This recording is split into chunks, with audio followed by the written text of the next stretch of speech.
la question c'est, qu'est-ce que la dédiabolisation? C'est le contraire de la diabolisation. Et quelle était la diabolisation? Si on regarde le parcours de Jean-Marie Le Pen, sur quoi il a explosé en réalité? Sur 2 phrases. Mais je crois que c'est un point de détail de l'histoire de la Deuxième Guerre mondiale. Monsieur Durafour, crématoire, merci de cet aveu.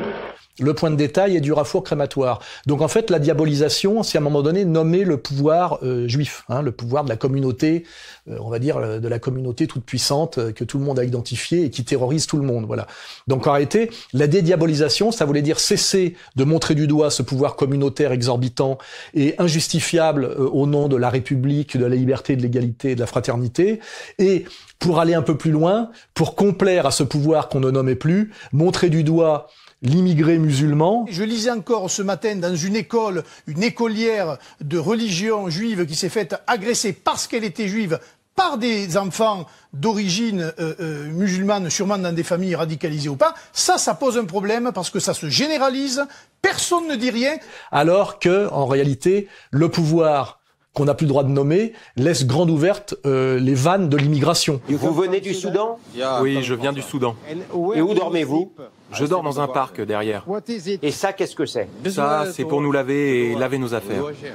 Donc au XXIe siècle, on fait venir les gens, on laisse rentrer les gens, ils se lavent ici. Donc voilà la vie des Soudanais aujourd'hui à Paris.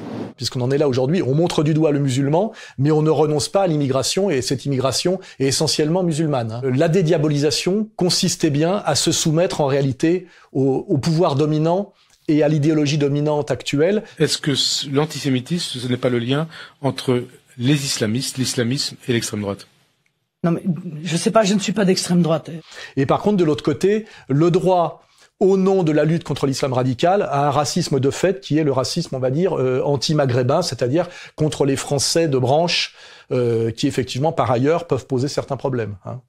La quasi-intégralité des actes antisémites et des agressions dont sont victimes nos compatriotes juifs depuis maintenant des années sont le fait de fondamentalistes islamistes. Voilà. Et que là encore, il faut le dire, il faut le savoir et il faut agir parce qu'il n'est absolument pas imaginable que nos compatriotes juifs vivent avec la peur au ventre.